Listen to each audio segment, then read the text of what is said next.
When most people think of the American War of Independence, images of the Boston Tea Party, George Washington crossing the Delaware, or the frigid encampment at Valley Forge come to mind.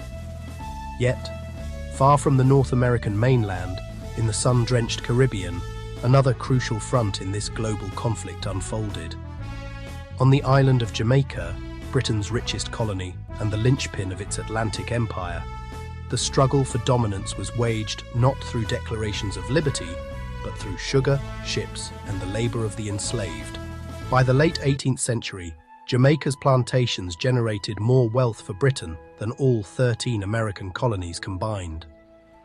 When France joined the American cause in 1778 and Spain entered the war the following year, the Caribbean became a fierce battleground. Control of these islands meant control of a vast economic engine, one that financed empires and sustained wars. The conflict's reach was truly global, stretching from New England to the tropics, and nowhere were Britain's stakes higher than in Jamaica. The island's planters and colonial officials knew that the prosperity of their sugar economy made Jamaica a target. Fortifications were strengthened, the local militia, made up of white settlers and free men of colour, was mobilised, and British troops garrisoned key harbours such as Kingston and Port Royal. Watchtowers dotted the coastline, and soldiers scanned the horizon for enemy sails.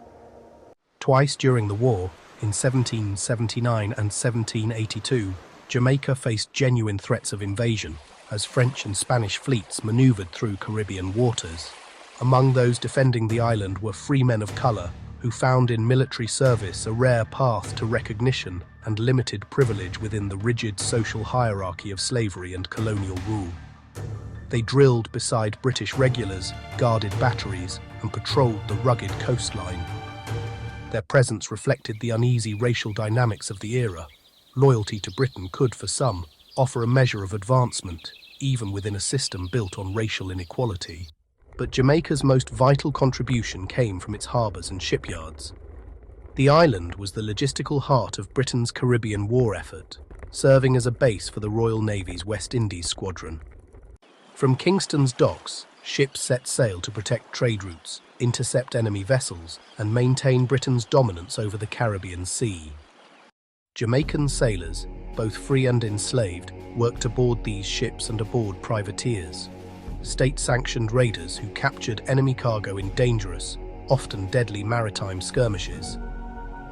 Their expertise in navigating the island's shallow reefs and treacherous waters